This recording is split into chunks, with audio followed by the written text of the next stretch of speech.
do this update. Yeah, the recording is in progress. So thank you for being here today. I want to talk about some of the updates. Every year, I was telling Liz, every year I do the self-audit or inspection webinar because I like to bring to your attention some of the findings, some of the things that I see out there. I visit clients, I see them, some of them on a bi-monthly, some of them on a monthly. The most common is quarterly because a lot of you guys are doing your own self-audits, and I really, really want to commend you for that. So next month, it is going to be 4th of July weekend. And Liz and I were discussing that. So we're going to move that, right, Liz? So the webinar will not take place on the 5th, which is the first Friday of the month of July. It'll be on the 12th. So please make note of that. We will send you a reminder as well, but it'll be on the 12th so that we get everybody back from vacation and enjoying a wonderful 4th of July weekend. All right, so that's really awesome. I thank you guys for taking the time today. I see a lot of the names that I always see, and I appreciate your time because I know you have a lot to do. And for you guys to always make this hour of your life to not only get credit units, but also take a look at what's up and bring also your knowledge to the table. So if you have any suggestions today, if you have any recommendations, because we're going to talk about also some resources and things to do to improve our self-audits and inspections, please do let me know. Okay, so thank you, Liz, for posting that on the chat that we will be changing the webinar date for July.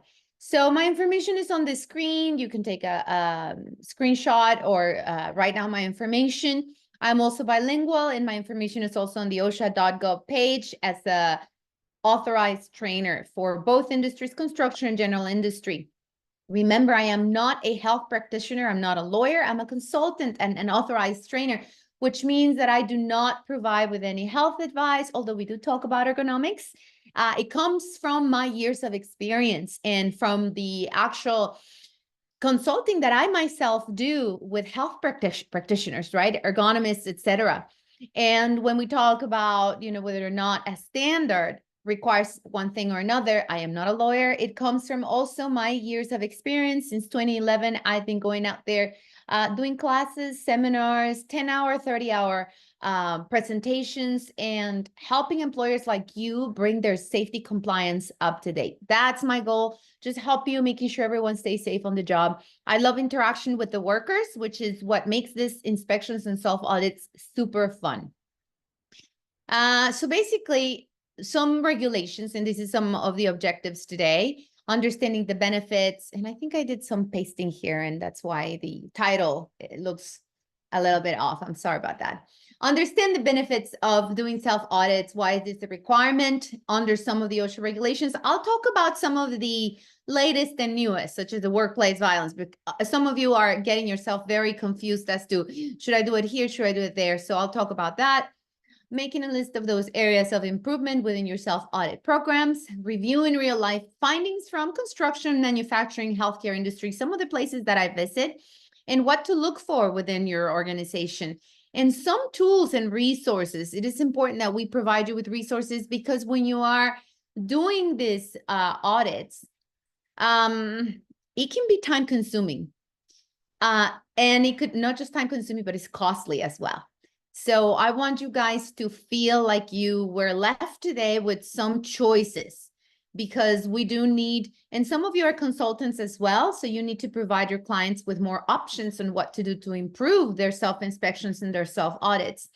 Self-inspections, self-audits, or just audits or inspections that you do internally are the cornerstone of a safety program, because if you don't know what to look for and you're not finding things, you cannot implement controls, and people will get hurt at some point in time, because you could throw your arms up and say, well, I'm not doing inspections and nothing has happened yet. Well, that may be because you're also a smaller type of company, because, the greater the numbers, the greater the chances, the probability, right, that you will have someone get hurt. And the other thing is sometimes we're just plain lucky and we continue to use that old rattly ladder and we don't fall from it. That doesn't mean that we are doing things right. It just means we are just being lucky and it's a matter of time. So we really want to talk about this because next month I have a surprise for you guys. Make sure you spread the word.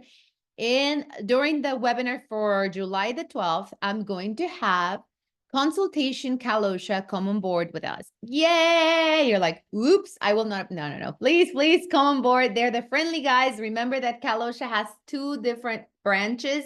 One is the enforcement. The other one is the consultation. So I have invited Representative Oscar Amancio. He is a COSHO, which COSHA, we call them COSHOs because the acronym stands for Compliance Safety Officer, Safety and Health Officer, so COSHO. And he will be here to answer questions on why I am promoting so strongly within my clients the need to move on to the Golden Gate program, which is a voluntary protection for safety compliance for organizations within the OSHA consultation branch.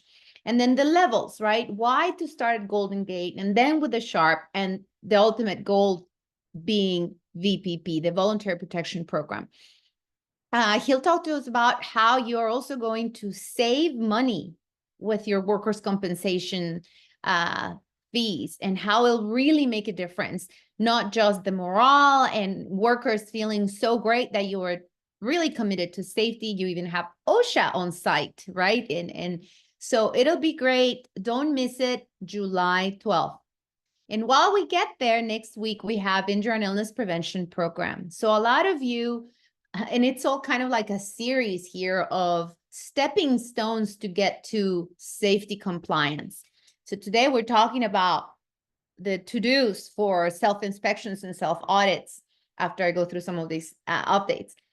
But I also want you guys to sign up for the IIPP class June 12th, next week. Who needs to know about this? Well, if you're human resources department, if you have or work with several clients with a human resources rep who does safety, they need to take this class because they're the ones that need to understand why the Injury and Illness Prevention Program needs to be married with your practices, your current practices. What does that mean?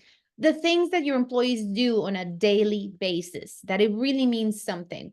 They also need to know if they're a trainer, let's say you have a safety director or a person who is assigned to do safety, and they have not taken the time to put together an IIPP presentation or training session as short as 15 minutes, where they explain to every single one of your employees in your organization, bottom to top, top to bottom, about the IIPP. Those people need to be in this class as well. The class is 149 and it's June 12th. So we really want to see those numbers up and we want you guys to spread the word, get more people to sign up for the June 12th IIPP class. All right, so some of the updates and what's going on with the OSHA and federal OSHA. Well, you're all rushing to finish your workplace violence program because you must be in compliance by July 1st. So some of the calls that I'm getting from my clients have to do with field workers. So field workers now, depending on where they go, if they work alone at a certain location, even more so, they need to be included into your workplace violence program. Don't be fixated on those limits. And this is the interesting thing about workplace violence. OSHA does not have a standard yet for it. So we actually need to read the Senate bill, right? And when we find certain exceptions, the only one that I can see where you could be confused about field work is where it says that it doesn't apply for locations where there is less than 10 employees and there is no access to the public. And you could be thinking, well, if it's just my employee doing work there at night, I don't have to include that location. On the contrary, I urge you to always take a step back. Before this workplace violence in the general industry Senate bill came into being or came into place, we already had a requirement for the Injury and Illness Prevention Program to find out which hazards were present at your job sites. When someone works alone at night, there's definitely issues of workplace violence that could occur, right? So you need to address those. You need to take a look at, is the lighting good? How's the parking lot? What is he doing at that time and not? What if an emergency occurs? How is he going to communicate with you? So a lot of the things that I have listed in a form that I want to share with you are the ones that you need to address as part of the hazard evaluation required in your workplace violence program, which must be implemented by July 1st. Workplace violence training is also required. And you may be thinking, so what am I going to train them on? I love that OSHA put out a model program. And we talked about this, I think it was 2 months ago when we talked about for a full hour on workplace violence. But just kind of reminding you, this is coming up. And because today we're talking about inspections, I will give you a form on how to do those hazard evaluations or hazard assessments, and even schedule inspections required by the workplace violence program. I'll give you a form that I created. It's just a sample form you can add and take and do. It's based off of the model program for workplace violence. The heat illness still an emphasis program for OSHA, and they kind of stop everybody's work. What I mean is at the OSHA staff to send COSHOs out there to visit outdoor places of employment and to really take a look at how you're doing water, rest, and shade for the workers, okay? So I still keep finding issues, lack of compliance with the heat illness program. I'll show you some pictures today. And then it comes the indoor heat illness, which the regulation has been already drafted.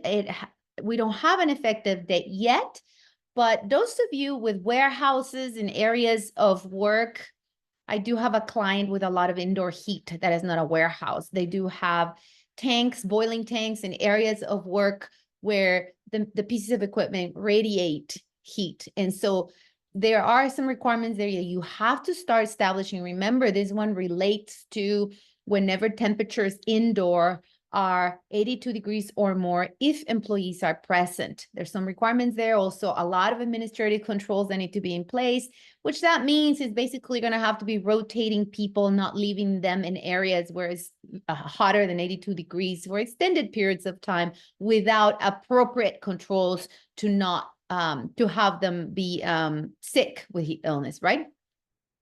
So the Safe and Sound Week, it's the August 12th through 18 event promoted by OSHA and OSHA. So we wanted to participate because, again, these are events that OSHA and OSHA are promoting in order to get employers to be able to get their employees excited about safety, post things that mean something to employees, get the morale up, get those injuries and illnesses numbers low. So I don't know that I have an actual link for this. I do. So I'm going to share it with you in the chat. And I'm going to put it here for everyone. So Safe and Sound Week. Why participate? Like I said, you proactively identify and manage workplace hazards, which is what we do with inspections before they cause injury or illness. So you improve your bottom line. And also you get your programs refurbished. This week will allow you to take a look at what you have and help you to, really recognize where are you being successful, where you're lacking. And I believe this week they're going to focus on hazard analysis, job hazard analysis. And for those of you that have that issue where you're trying to train your supervisors and lead people to do good job safety, job hazard analysis, this will be a great way to do it. Okay, so I just posted there the actual link, right? Okay, the next one would be OSHA has come with new hazard communication requirements. Remember when I say has to do with chemicals on the job at the job place. It'll be effective July 19th, 2024. This is for those of you with establishments outside of California, right? Because in California, we have not adopted these changes. Usually after federal government adopts anything new, so in this case, they're aligning the hazard communication or the use of chemicals at the workplace with the 7th revision of the GHS. And they did this because they wanted to modify some of the labeling requirements for smaller packaging.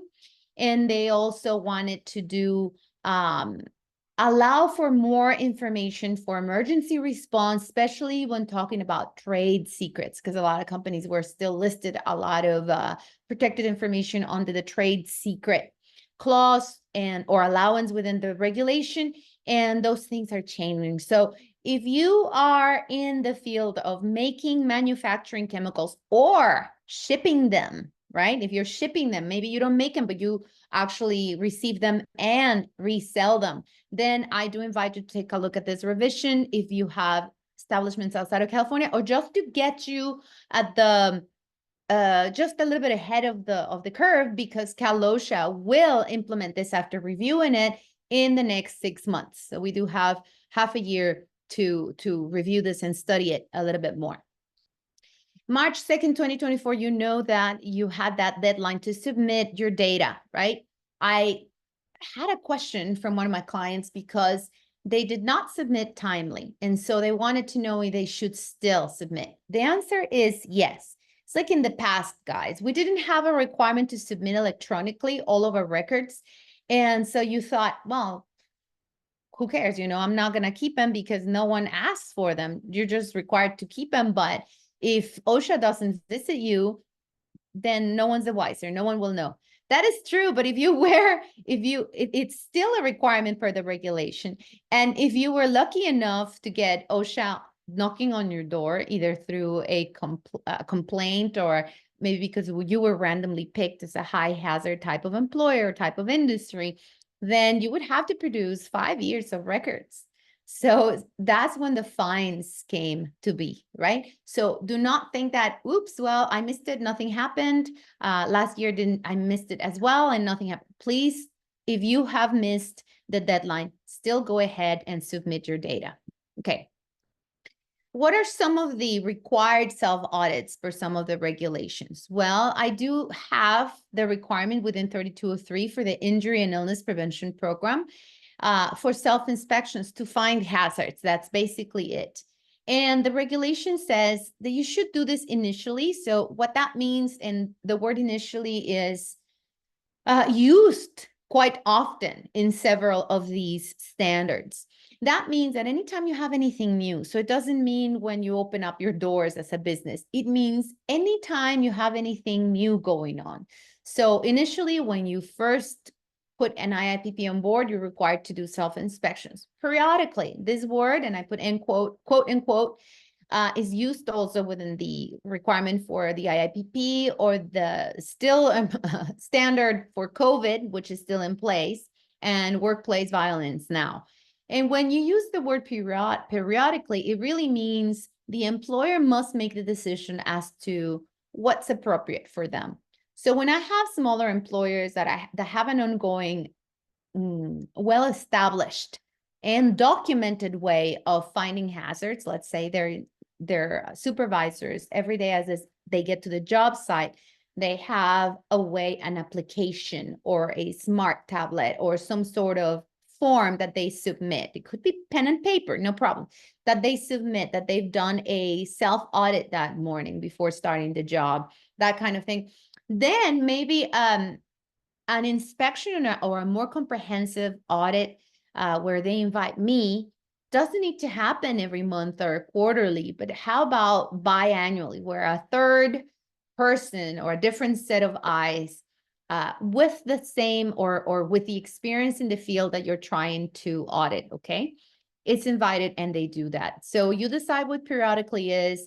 IIPP code and workplace violence use these two words. So for right now, what we have is the workplace violence requirement. So this is something that you have to do now for your locations in order to be compliant by July 1st. Okay. This is the model program for workplace violence. And I already kind of discussed a little bit about the 10 employee rule, unless your location really is a small and under 10 employees. And even so, you still have to do during your inspections and walkthrough some assessment as to the types of workplace violence that your facility would come across with. And we have 4 types of workplace violence, right? And so you make a list of the hazards that your employees may encounter at their locations. And then next to it, a list of controls, and make sure you schedule your next inspection. So for that, I created just a simple form. And in this simple form, it would be good for you to say, okay, what area or department or specific location does this relate to? So now we're talking about self-audits. We're talking about self-inspections, right? Well, this is a form that you could use.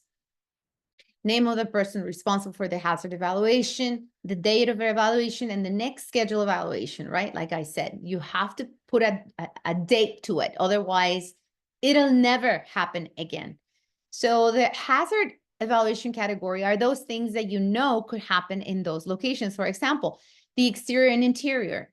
How attractive is it for robbers? Parking lots, the lighting in parking lots, cameras, right? You know, signs that say that there's cameras all over the exterior and the interior of your facilities.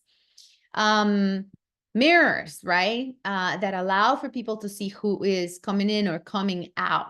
And then your controls, if applicable, and some specific notes for that location. Let me see. I think I did put that same form. I want to share it with you because I do have a list of those. Just give me a quick second to find that form. There it is. So I went ahead. Can everybody see my Word document? Yeah, so that's the full form.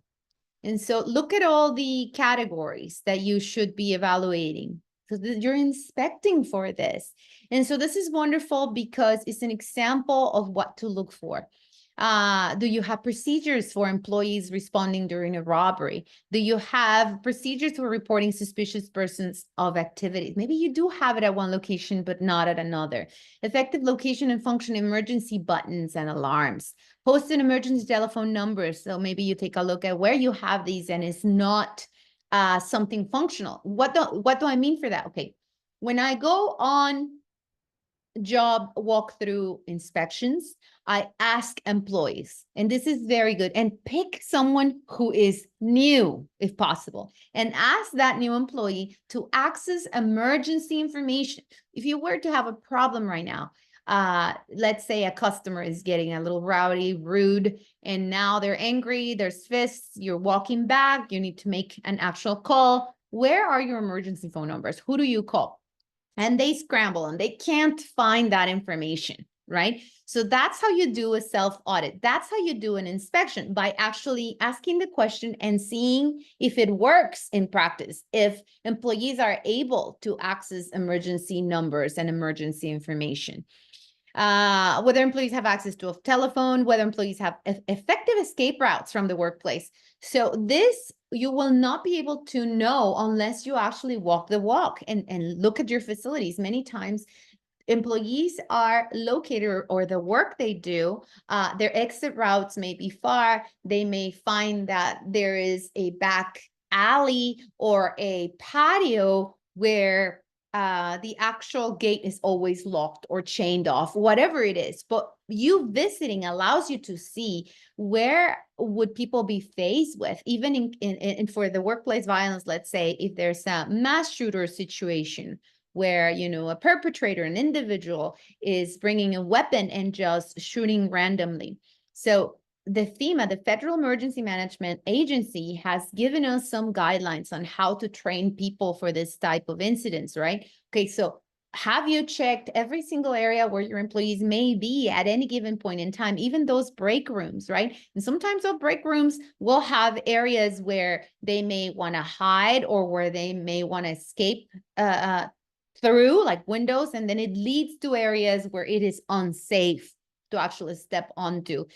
So all of those things. So visit your sites and look at the list I have for you guys. It's huge. So if you need this list, let me know. I'll send it along with the slides. And I appreciate that you guys also share tools with us. So if you have anything that you've developed different from this, please let us know. It'll be great. This is a self-inspection tool. Very nice. So let me now go back to my PowerPoint.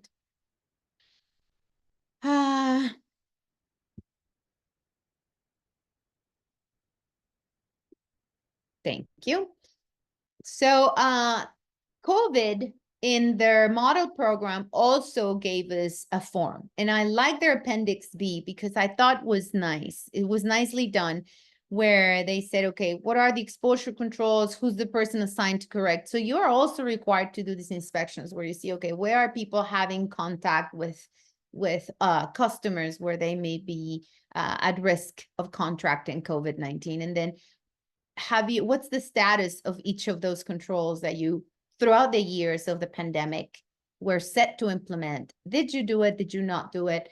And documenting these things is super important. So next month, when we talk to the COSHO that I have invited to talk to us about the Golden Gate, he's going to talk about how important the self-audits and these documents become, because he's going to want to ask for those. Okay, so you had this issue, you did not have proper ventilation, and you put an order through to get, this improved filtration system, and you assign such and such person to correct it. Was it corrected? And did you write down the date when this took place? These are records that, in order for you to become a Cal OSHA Golden Gate employer or organization, you need to have documented. So they are strict in this regard, but don't look at it as, oh my goodness, this is a lot of work. Why would I ever want to do that? You would want to do that for the sake of saving money in workers' compensation rates, right? You would want to do it for the sake of improving your safety compliance program, for the sake of winning bids, for the sake of being on the Cal OSHA website, for the sake of employees' awareness and morale, etc. We all know that when we look for hazards, when we are actually taking a walk with our employees, with our supervisors, with our lead people in their areas of work, there are certain things that are very common that cause injury. We know this because of statistics, and we know this because of our own records. And so we know the first thing that causes a lot of death at the workplace, and also non-fatal injuries, are issues of slip, trip, and fall. So you're going to keep a big eye out. You're going to open your eyes to find any slip, trip, and fall hazards as you can. The next thing on my list is always ergonomic issues. And you can hire a specialist. You can hire me. You can hire an ergonomist. It doesn't require that an ergonomist is hired, but you could do it depending on how complicated the task is. But for basic back injury prevention, team and single lifts, etc., there are very common principles, and with a trained eye, because a lot of your guys already in safety, your safety directors, are able to tell you whether or not what your employees are doing is a-okay to protect their backs and their limbs. Heat illness, another of the things that we're looking at, because we're not just talking about outdoor, but also indoor, right? So take a look at how they're getting water. Where do they go to rest? How are they going to respond to an emergency? Does the average and common worker at your facility know how to respond? So these are all things that you find during walkthroughs. Don't go to a walkthrough inspection or a self-audit thinking that, well, I've seen this place before. I've already said that needs to be fixed. Okay. If that's kind of like the attitude of your lead people that you have assigned to do safety inspections, you need to completely refurbish that portion of your safety program. Invite me. Let me come on over and take a look at what you've got. Let me talk to your people, and let's do something together to improve our programs. So emergency procedures, I already talked a little bit about that, but I'll tell you a little bit more. So let's go with some pictures that I've taken in the last, probably these are the last 4 months, something like that. I have a wealth of pictures and inspection files, but here, this one's not hard. Why do I put it here? So common to find mats, entrance mats. So everyone with a retail store will have these issues. If you haven't changed them out, if you haven't taken a look at what you have at your facilities, it's so easy just to get a nice mat where people, just your anti-fatigue mats, always the corner is many times coming up. Replace them. Have workers recognize the hazard and correct the hazard immediately, which is exactly what happened at this facility. Then we have issues such as slip, trip, and fall. Didn't I say you got to go to your work sites and always look at everything that is going on with the eyes of how can I improve this? So when I looked at these workers, they are a wonderful team. They're 3 workers at this site. They have to unload material and set it down or stage it in these buildings. It's a residential area in Irvine. And so they have to choose a route or a designated route. They have to clear the route because they have the specific procedures to do this, right? So we're going to designate a route that we're going to take to unload the materials and bring them in. And we know where to stage them. But on our way there, we don't want to trip and fall. So they kind of cleared out the route and that was it. But then when I just stood back and observed, I took a look at how they just basically made sure that they didn't have anything to obstruct their route, but they were not really super detailed oriented, because when I looked at the ground of the route that they had assigned, they were nail strips on the ground. Those are a puncture hazard, right? And although they have puncture-proof boots as part of their PPE policies, well, who wants to have that through your boot and try and see if your boot was still good, right? Or puncture resistant. So you remove those, you remove debris and things that are laying all over, because for this particular site, I thought it was and you're going to say, oh, come on, lady, it's a construction site. Yeah, but the issue is some construction sites are cleaner than others, believe it or not. For this particular one, there were food wrappers, candy wrappers, bottles, and tamale wrappers all over the place, which means workers from all trades do not have trash cans where to put these things in. And it's very unfortunate because the solution is so simple, just trash cans. But when all of these debris is around the workers, it makes for an issue of slip, trip, and fall. Because when you're carrying something, a wrapper will make you slip and fall, right? So they cleared out the route after I signaled, I know you've designated this route, but there's a lot of debris, a lot of plastic wrappers everywhere. And how about this difference in height? So I wanted them to build a ramp because when you're carrying things, your line of sight is obstructed. So you're more likely to not clearly distinguish that concrete line, and you could take a false step and fall. So that helped. And then the bottom picture, it's not very clear here, but when I was taking this video, one of the employees went into a irregular, it was like a little ditch, but you couldn't see it from just simply looking at the route that they had assigned. But one of my recommendations was just sometimes these surfaces are uneven and it's hard for you to set or designate your route and now have to fill all those holes, especially in construction. It's impossible to do that. So what do? You create visual aids. So just a simple orange cone for the workers to slightly go to the side of that cone would prevent them from twisting an ankle, right? You can see it's so simple now on a workers' compensation report or report of injury. I was walking while unloading materials, and we were doing a team lift. And as we were walking the route, which we had already walked 2-3 times, I stepped into a ditch and twisted my ankle. Why? Why wait till that happens to correct it? So if you notice here, it's not that the workers don't know how to prep a route or designate their route where they're going to move materials to and from.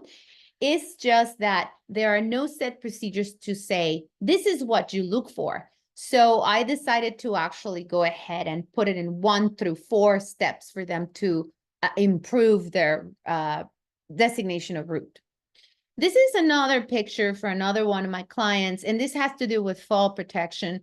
So it's a brewery. They have ladder hooks, and they also have an anchor point that is non-certified that they install on their tank in order to tie off of. And then they also have some beams going up on the roof.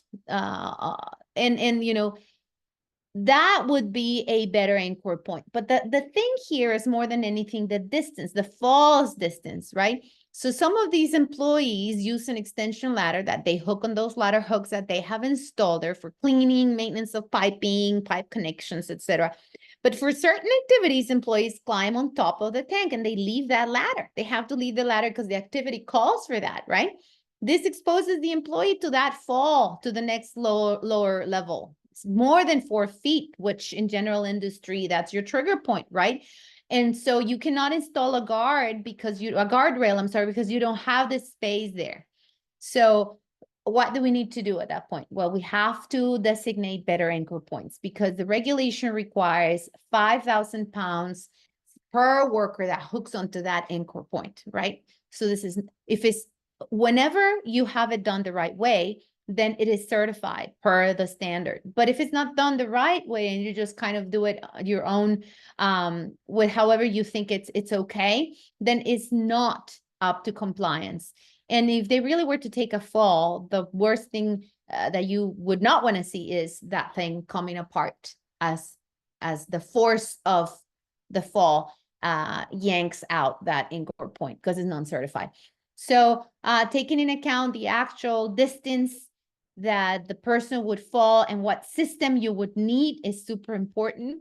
And these are issues that I find all the time. I also take a look at the equipment available, and when I find harnesses that the tags and the actual harness looks in poor condition and is left everywhere, I know that the actual fall protection program is not up to par, right? So then you have also ropes to give maintenance to equipment and fall protection that they use with these ropes. But safety lines, lifelines, nowadays are made of better material, and also ropes or safety lifelines and harnesses, all the equipment, components, etc., needs to be inspected biannually per OSHA regulations. So that is something that you also have to have an existence in your documents, in your documentation, and that you would be asked to have whenever a COSHO shows up. More on fall protection. I think I talked about ladders we did only ladders in one of our presentations a couple of months ago. And these are instances where workers find ladders are the place where they're working at, especially if they're field workers, and they get tempted to use a ladder that is not provided by your company. So that's a huge no-no, right? So for ladders, one of the things that I've learned and that we'll probably discuss also next month has to do with an inventory of ladders. So if you've never heard of that, guess what? You need to have an inventory of how many ladders you have, what type of ladders you have, when were they last inspected by a competent person, and which ones are out there in the field, right? And then the training that employees need to have so that they don't do shenanigans such as climbing the wrong way, using ladders without safety decals, and falling. That's the issue there. Now, these are interesting. What I love about these pictures is that employees reported this issue. They say, when we open this door, some people come from the other direction. And twice I've almost had my fingers caught with that door as someone else is opening the door at the same time as I am. So in the same area, there were 2 doors. One had a peephole or that window where you could actually see who's coming and going, and the other one didn't. Something as simple as that and would prevent an injury because there were so many near misses with this issue. And then again, the issues of falls because of clutter. So that broom that you see left there, it's because he has to clean his area quite often. And you're thinking, okay, well, if he has to clean his area often enough, he needs a broom to be right next to him.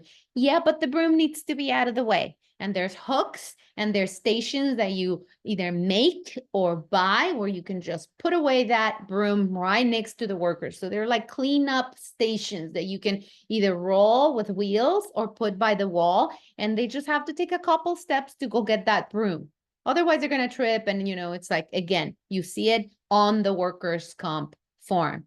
I was doing my regular job and I stepped backwards, did not see the broom that my coworker left 5 minutes after he had swept the area, and I tripped and fell, injuring my wrist, etc. Yeah, because those are the things that take place.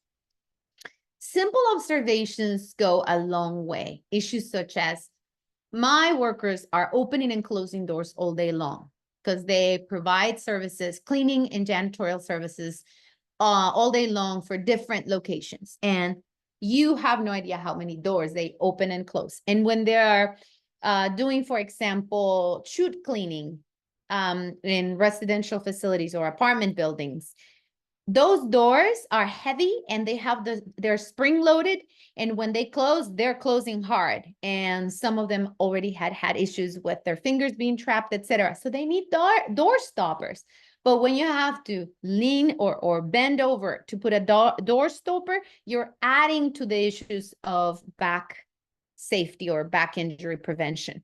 So these two pictures relate to that issue, which is my next situation here with ergonomics. Why have materials, orders, or staged materials,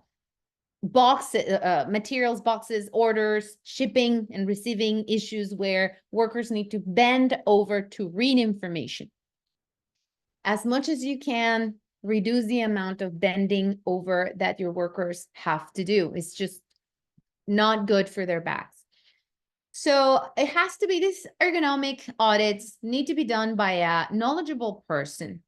It has to be someone who's experienced. It could be a consultant. So invite me, invite an ergonomist, just schedule something, especially if you're having these sprains, strains, repetitive motion injuries, musculoskeletal diseases that are so common. Remember, 33% of all injuries that cause days away from work come from issues of ergonomic bad positioning of the body, not fitting the station to the worker, not having that possibility to change heights on desks, chairs, stations, etc. So take your time and observe. I noticed, for example, that one of the things, let me go, oh, no, it's my next picture. Yeah, it's my next picture. So I noticed, for example, on the same loading and unloading here of that visit, I just took my time and observed. I just recorded them. It's very important to take video and then go back and review those videos. I noticed that one of the guys had a different technique to unload the materials versus the other worker. And so I asked, how long have you been doing this job? How long have you been doing this job? So one had been there for 7 years, the one in blue, and the one in white had been doing it for less than a year. And so what we came, or what I came back with, my recommendation is, if you take a look at the way these two workers unload the materials, is very, very different. And so the first worker with less experience is from the get-go, getting or receiving the material and putting the entire weight of it on his shoulder. And if you notice on that second picture up on top, he is lifting that arm and he's locking that joint. And when you lock the shoulder joint, do this enough times, do repetitive motion of this thing with weight, you're going to start irritating that joint, and then you have a repetitive motion injury that becomes painful, joint becomes inflamed, and then that you have somebody that has a disability because every time they reach with their arm or their shoulder joint is going up, is going to hurt, and it's going to reduce mobility. So have mentoring programs where new workers receive mentoring from the more experienced workers. So look at the difference on how the second worker is receiving that window. And yes, there's some risk issues there that could be tweaked a little bit, but nothing compared to that first issue of putting the entire weight of this heavy material completely on that bicep muscle and the AC joint, the acromioclavicular joint. Okay. So single lifts, I noticed by taking my time and taking a look at it, that the worker was also letting go of the material in one hand, was just going free. And so when I asked the actual manager, oh, this is a separate issue. I asked the manager, and the manager said, well, you know, in our protocols, I don't have explicitly said in the steps that you cannot let go of the window, that you have to have both hands on it. And it should be in there, because if it's not written, workers have that way out. But, you know, you're not perfect. That's the issue here. You're not supposed to provide with standard operating procedures or work instructions that are perfect. You are supposed to provide them and then tweak them through self-audits and self-inspections to improve them, because you will see these issues only when you go out there to the field. The next one has to do with bringing materials out of a cardboard box and how much he's almost diving into the box. And then he's using a step stool. So see the first picture's from the front, the second picture from the back. And you can already see how that he actually put the feet of that little step stool against some heavy drum on the floor. But otherwise, it could slip from under him as he is going into the box to scoop out material. It's just a poor way of doing the task. And if you don't walk the walk and talk the talk, you're not able to find out why they do it this way. And sure enough, he said, well, when it gets too low, we tilt the box. Well, how about tilting it prior or before it gets low? So that as it's tilted, you have a much easier time getting scooping the material out. So all ergonomics cause the majority of days a week from work type of injuries. So you do not want this. You want to reduce the amount of work-related injuries that have to do with repetitive motions and back issues and reaching above shoulder and head level. So in this case, is the reaching above head and shoulder level. So this station had mostly females doing the work where they were short like me. I'm a very short person. I'm barely 5 feet tall. And so I saw that they have to reach to the top shelves to get parts and refill that picture number 1. So they put parts there. And so I'm thinking, well, these parts need to be lowered. They need to be brought down. And also, can we get containers that are not so small? So the amount of times that they need to refill these parts are less amount of times in the day, right? So that's at the top. And they also use a step stool. That's picture number 3. A step stool that when you grabbed it, and this is a good test for you guys that have step stools and little ladders, etc. Just grab it with both hands and just kind of shake it a little bit to see how stable that ladder is. You're going to be surprised how many of these oldies are not really goodies. They're not good. They should be out of service. Then you have a worker there also in a very small stool for the size of his body operating a machine. So, and this is mostly because he says, I don't do this activity much and my coworker is smaller than me and he's comfortable in this stool. So he needs a different stool, something that he's able to adjust. All right. And this one is non-adjustable. So little things that will go a long way. Make sure you do have a musculoskeletal disorder and back injury prevention program or policy. Most of you are missing one. That's what I have found out. Emergency equipment, especially with field workers that use chemicals on or at the field, I find that there is no eye wash stations. So either you bring yourself one and don't rely on those little water bottles, saline solutions, because they do not have enough flow of water to really rinse the contaminant out. Or either you buy a portable one or you ensure that the location has a station and you have trained your workers on where to find it, right? And that's a very interesting issue because you're supposed to have it within 10-second travel where the injury could occur. So there is the supplemental of that bottle while you walk a little further than 10 seconds to that eye wash station. And so you'd be in that gray area because the regulation does say 10-second travel. So food for thought right there for you. This is just an example of what some manufacturers of different eye wash stations will ask you to do. For example, whenever you have a visible sign, no obstructions, make sure that the flow of water is 0.4 gallons per minute for 15 minutes, etc. So have a checklist, make sure your eye wash stations are true, compliant eye wash stations. And because we're in the issue of chemicals, these are things that I also find all the time, drums of chemicals where we have no idea what they are. And if they were to spill, we don't have spill kits, or if we have spill kits, they're not nearby, or if we have them nearby, workers have no idea how to use them. So all of that is one of like a question after another. Okay, so we have drums of acetone or containers where we dispose of rags, let's say, and we have, in case this spills, or oil, drums of oil, we have all of these chemicals that are stored here. We have spill trays under the drums. Or no, we don't have spill trays into the drums. Do we have spill kits in case these things actually do go all over the floor, and who is trained to contain these spills, and how do they sound the alarm, and where is the spill kit, and have they been trained in how to use the spill kit? And all of those things will come to your mind as you visit the site, as you talk to the workers. I also saw a lot of issues with MUPs. I think I mentioned this probably 2 months ago about the mobile elevated working platforms, right? MUPs. So the 2017 ANSI standard incorporated new things. And so when I see older units at your facilities, I ask this question. And then in this particular instance, I saw older and newer units.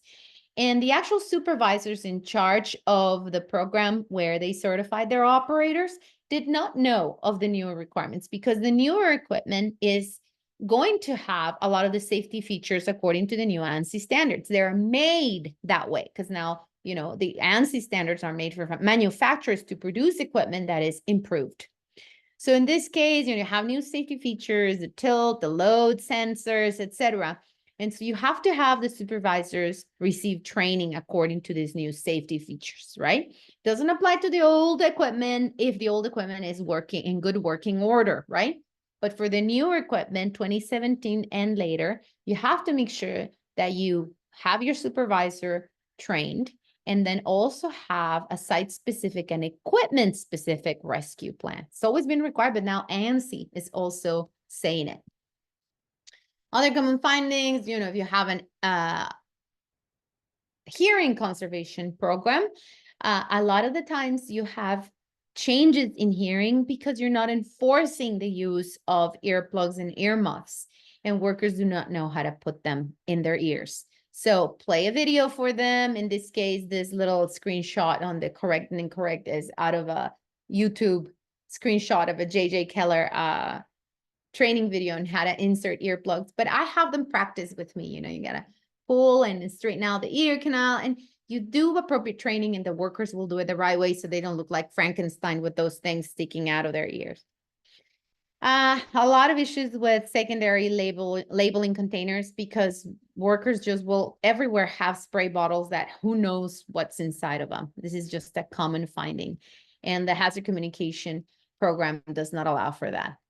Personal protective equipment, you will always find issues of personal protective equipment. Starts with the right shoes for slippery surfaces.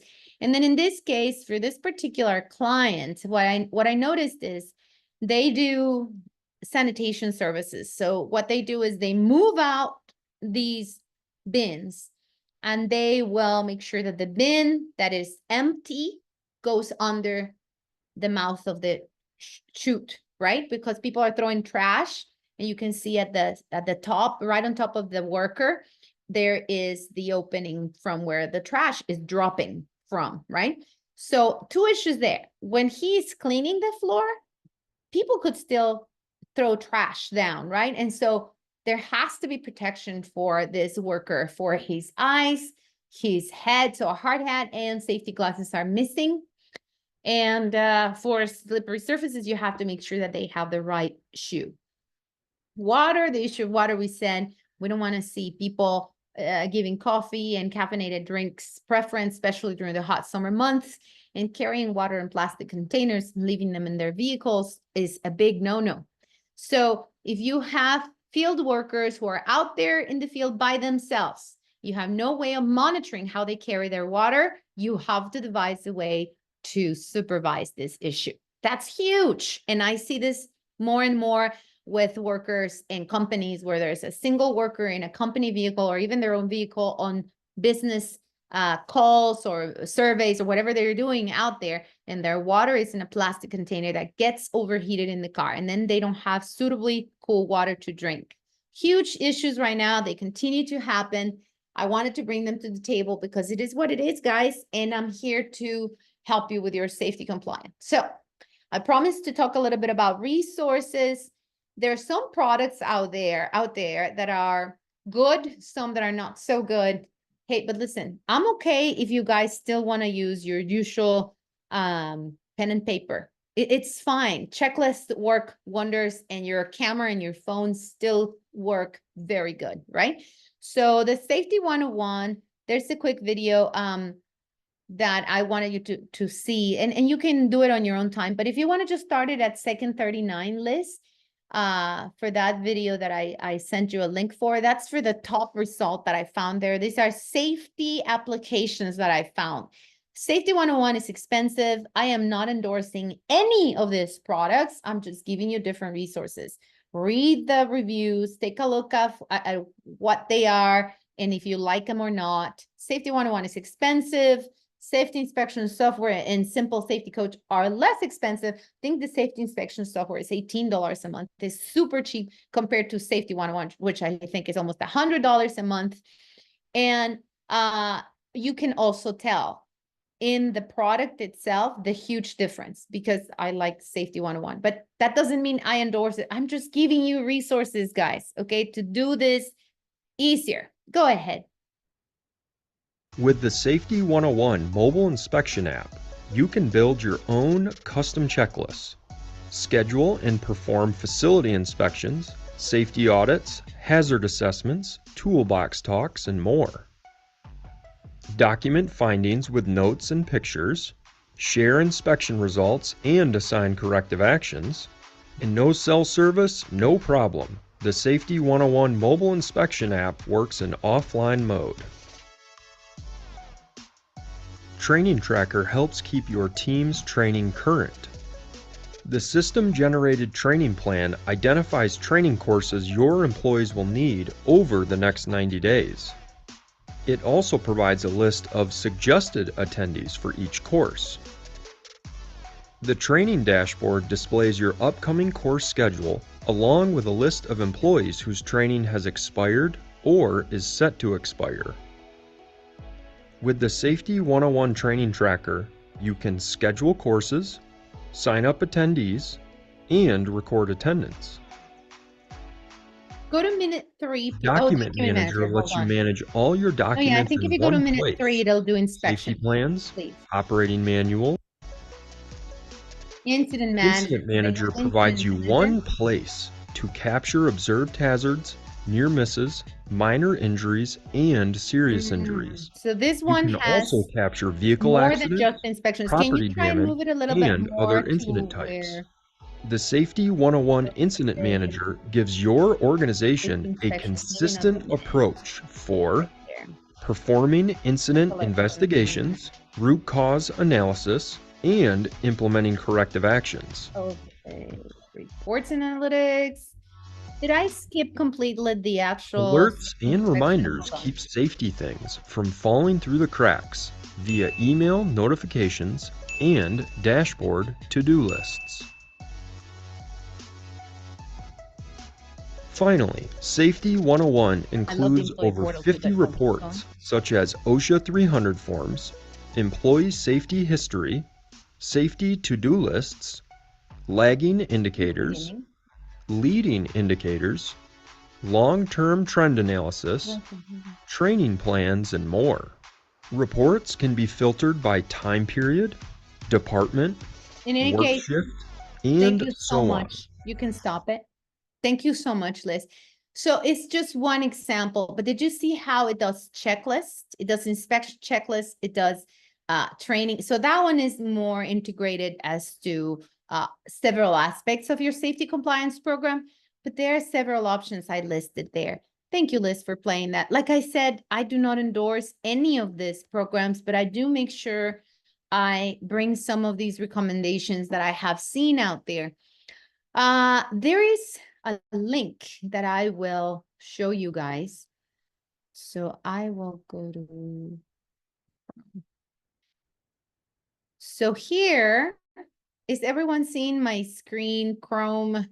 Yes, I think you are all. Find the best construction app, but it doesn't have to be just for construction. It could be for, let's say I do automotive. And so it'll give you apps for that kind of that kind of industry. I also, if I put safety management, it'll give me that Safety 101, but there's a ton more that I found as part of the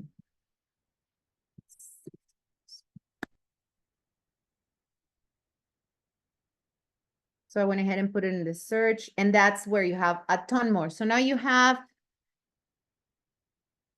other apps here. So Safi Safety app is a mobile app created to help monitoring safety within a production facility. So this one is production facility across operations and departments. So lots of cool findings here. And the safety 101 appeared there again. App engine, bring innovations to life faster with low-code app engine build. No, not that one. So there's a couple of apps there that seem useful. Thank you for posting the actual link list. And then I do have another recommendation for those of you trying to not have too many apps at the same time. Go Forms. I have a couple of clients who work with this company that have reported a very good customer service. They make your current forms come to life in your smart devices. So it's kind of like going from pen and paper to your smart device with the forms that you currently have. So you don't have to get everyone, again, familiar with new forms and a new system, but they are experts in getting your forms on a computer format or within your smart devices so that your employees fill them out with the use of a smart device. So it's very cool stuff that I have seen out there with that particular company as well. Again, I don't endorse them. I'm just bringing tools to you so that you can improve your inspection process. Thank you so much, everyone. We are so done. And yes, I went over 3 minutes. So